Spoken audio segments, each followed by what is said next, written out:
주님께서 여러분과 함께 루카가 전한 거룩한 복음입니다. 그때 예수님께서 비유를 들어 제자들에게 이르셨다.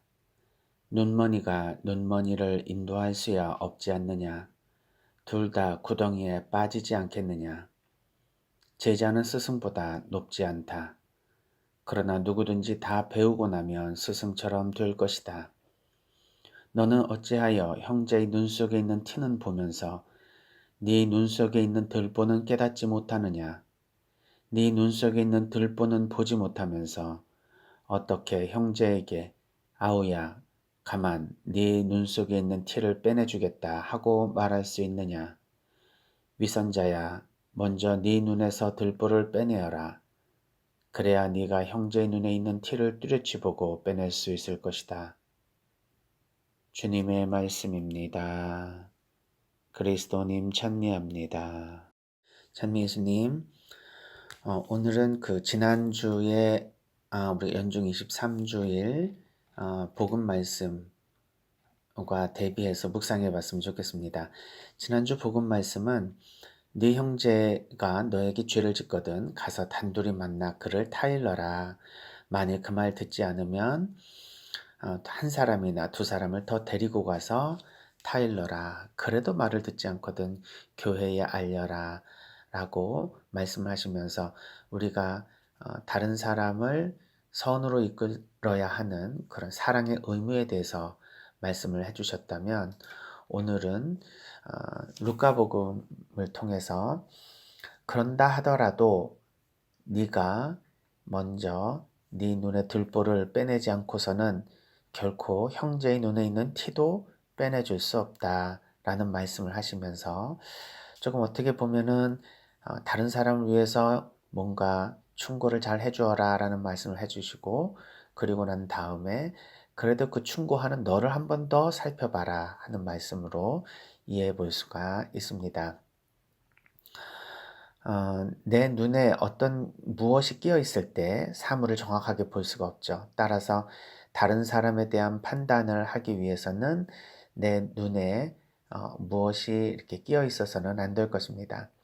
이물질이 끼어 있든 아니면 어떤 렌즈가 끼어 있든 내 안에서 무엇인가 내가 정확하게 사물을 바라볼 수 없는 시야를 방해하는 그 무엇이 있다면 나는 내가 인지하고 있는 모든 세상의 것들은 다 정확하고 객관적일 수가 없기 때문에 그렇습니다. 심리학에서는 굉장히 중요한 그러한 통찰 중에 하나죠. 자신의 관점에서 세상을 바라보기에 자기가 바라보는 세상은 다른 사람이 바라보는 세상과는 많이 다를 수 있다는 것을 인정하는 것. 이것이야말로 우리가 어떤 사람을 판단할 때, 이것이 옳다 또는 저것이 틀리다라고 말하기가 상당히 어렵다는 것을 우리가 묵상해 볼 수가 있습니다. 그 서양 동화 가운데 핑크 대왕 펫이라는 이야기 아마 잘 알고 계실 겁니다. 최인철 교수님의 그 프레임이라는 책에서도 이제 이 이야기를 먼저 시작해서 우리가 자신이 얼마나 세상을 객관적으로 바라보기 어려운지, 우리가 바라보는 세상은 얼마나 주관적인 세상인지에 대한 그러한 통찰을 이제 제시하고 있죠. 알고 계시지만 한 번 더 살펴볼까요? 펫이라는 대왕은 광적으로 핑크색을 좋아했습니다. 그래서 모든 자신의 주변에 옷이든 물건이든 심지어는 음식까지도 핑크색으로 만들어 오라고 주문을 합니다. 그러나 주변에 있는 신하들은 이 왕이 너무 핑크색을 좋아하기 때문에 모든 세상의 것을 핑크색으로 만들어서 갖다가 대령할 수 있었지만 하늘만큼은 핑크색으로 만들어 줄 수 없었습니다. 그래서 임금은 백성의 모든 소유물까지도 핑크색으로 바꾸라는 법을 제정하고 심지어는 나무, 풀, 꽃, 동물까지도 전부 핑크색으로 염색하라고 지시를 했지만 하늘만큼은 염색할 수가 없어서 너무너무 화가 났습니다. 이것은 왕의 권세로도 할 수 없는 불가능한 일이었기 때문에 그렇습니다. 그래서 고민하다가 이 왕이 스승을 찾아가죠. 그랬더니 그 스승은 이미 하늘을 핑크색으로 바꿔 놓았으니 준비한 안경을 끼고 하늘을 바라보라 라고 했습니다. 그 안경을 끼니 하늘이 온통 핑크색이 되었습니다. 그래서 왕은 대만족했다고 하는 이야기입니다. 사실 스승이 왕에게 준 렌즈는 그 핑크색 렌즈였습니다. 그래서 핑크색 안경을 꼈으니 결국은 세상이 다 핑크색으로 보일 수 있었다. 그래서 우리가 어떤 안경을 쓰느냐에 따라서 인생이 달라 보일 수 있다라는 의미를 전해주는 이야기인데요. 사실 이 이야기는 좀 말이 안 되죠. 왜냐하면 하늘이 이제 파란색인데 그것을 핑크색으로 바꾸려면 핑크색 안경을 껴야 되는 것이 아니라 빨간색 안경을 껴야 되나? 그렇겠죠. 왜냐면은 핑크색은 빨강과 파랑 사이에서 나오는 빛이 아닐까요? 그래서 보통 우리가 빨강과 파랑을 동시에 보면 이제 분홍색으로 인식하게 되는 것처럼 그런 이제 빨강색의 세기도 예를 들면 40% 빨강에 파랑색이 조금 더 진해진 60%면 분홍색이 아니라 이제 보라색으로 보이기도 하니까 이렇게 이제 섞여서 색이 보이기 때문에 분홍색 안경을 끼면은 안 될 것 같은데 아무튼 이 이야기의 핵심은 우리가 어떤 렌즈를 끼느냐에 따라서 세상이 원래 색과 다른 모습으로 보이게 된다. 이러한 우스꽝스러운 이야기를 통해서 우리 자신의 내면 통찰을 이끄는 동화라고 볼 수가 있습니다. 이처럼 우리가 바라보는 세상, 우리가 이해하는 다른 사람들은 결코 그 사람의 있는 그대로의 모습을 우리가 알 수 없고 세상에 있는 그 객관적인 사물을 우리가 진정으로 알아볼 수 없다. 물론 알아볼 수 있지만 우리가 쉽게 이렇게 그냥 단순한 방식으로는 본질을 꿰뚫기가 어렵다는 말씀이겠죠. 따라서 예수님께서는 판단하지 말라라는 말씀을 하고 계십니다. 또는 판단하기 전에 나부터 먼저 성찰을 하라는 말씀을 하고 계시죠. 나에 대한 성찰은 어떤 것일까요? 내가 누구냐라기보다도 내가 어떤 렌즈를 통해서 세상을 바라보고 있느냐, 그래서 내가 바라보는 세상을 어떤 방식으로 판단하고 있느냐, 해석하고 있느냐, 이것을 아는 것이 결국 자기를 아는 것에 대한 굉장히 구체적이고 실천적인 이야기일 것입니다. 내가 누구냐라고 하면은 내가 나지, 내가 누굽니까? 그런데 나는 어떤 방식으로 세상을 바라본다라고 말할 때 결국 나라는 사람이 누구라는 것을 사람들에게 이야기해 주는 것이라 볼 수 있습니다. 그러면 나의 이 세상을 바라보는 렌즈, 이것은 심리학적으로도 또 영성적으로도 굉장히 중요한 것이라고 말을 하는데 이걸 어떻게 알 수 있을까요? 이것은 자기가 스스로 자신을 성찰하면서 알 수 있을까요? 아니면 다른 사람을 통해서 알아낼 수 있을까요?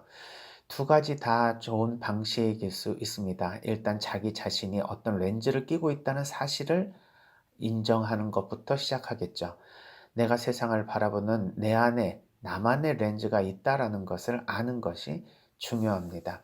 이것을 모르고 자신에게 인식된 모든 세상과 내가 이해하는 모든 사람들, 이 모든 것들이 결국 나는 정확하게 사물의 본질을 꿰뚫고 있고 저 사람의 본성을 알고 있다라고 생각한다면 대책이 없습니다.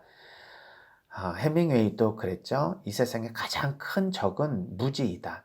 근데 이 무지라고 하는 것은 내가 무엇을 모르는지를 모르는 무지를 뜻합니다. 내가 무엇을 모르는지를 아는 것이야말로 참된 지혜라고 볼 수 있겠죠. 많이 배운 사람은 고개를 숙인다라는 속담이 있습니다. 이것은 배울수록 겸손해진다라는 의미일 텐데 그것보다 더 근원적인 의미는 많이 배우면 배울수록 내가 얼마나 모르고 있는지를 알게 되기 때문에 고개를 숙이는 것일 겁니다. 과학자들은 세상을 알면 알수록 더 신비한 세상이 펼쳐진다는 것을 보고 하느님의 경외로움을 체험합니다. 우리 인간은 사람과 대화를 하면 할수록 그 사람의 내면이 이렇게 또 복잡하고 이렇게 내가 알 수 없는 그런 삶을 살고 있구나 라는 생각을 하면서 사람들 앞에서 스스로 더 겸손해지고, 그리고 사람들을 만날 때 이제 항상 내 자신을 먼저 낮추고 만날 수가 있겠죠. 따라서 내가 내 자신을 확실히 알지 못한다 하더라도 내가 알고 있는 게 다가 아니라는 사실만 알아도 우리는 겸손해지고, 다른 사람에게 함부로 이래라 저래라 이거 맞다 틀리다 고쳐라 말아라 라고 훈계하지 않을 것입니다. 그렇다고 우리가 세상에 대해서 예언자적인 기능, 즉 세상을 변화시키기 위해서 내가 무엇인가 사람들과 함께 고쳐나가고, 또 이렇게 저렇게 되는 것은 분명히 문제가 있다라고 스스로 판단해서 자신의 판단을 이 세상 안에 선을 향하기 위한 방향으로 노력하지 말라는 이야기는 아닐 것입니다. 여기서 핵심은 우리가 이렇게 세상을 위해서 무엇인가 노력하는 가운데서도 내가 바라보고 있는 것이 정말 옳은가, 내가 해석하고 있는 것이 정말 확실한 진리인가를 우리가 스스로 자꾸 자문을 해나가는 과정에서 진리를 추구해 나가는 의미일 것입니다. 따라서 내가 내 자신이 무엇인가 보고 있는 것이 다가 아니라는 것, 이것을 먼저 깨닫는 것이 중요하고, 두 번째로 그것에 대해서 만약에 내가 교정을 하고 싶다면, 즉 내가 분홍빛 안경을 끼고 세상을 바라보고 있다는 사실을 내가 알고 이것을 벗고 싶다면 내 스스로 내가 이 렌즈를 제거할 수 없고 다른 사람에게 내가 이것을 도움을 청해야 합니다. 자기가 자기 머리를 깎지 못하듯이 자기가 스스로 자신 안에 있는 이 관점을 변화하기가 상당히 어렵습니다. 그래서 우리는 누군가의 도움을 통해서 내 자신의 참된 이해를 하게 되기도 하고요. 그리고 내 자신이 변화하고 싶은 모습으로 바꿀 수 있는 것은 바로 주변 사람들의 도움이라는 것을 알아야 합니다. 따라서 형제의 들보를 내가 빼내주기에 앞서서 내 눈에 있는 티를 내가 인식을 했다면 이 티를 좀 빼내달라고 주변 사람에게 도움을 청해야 합니다.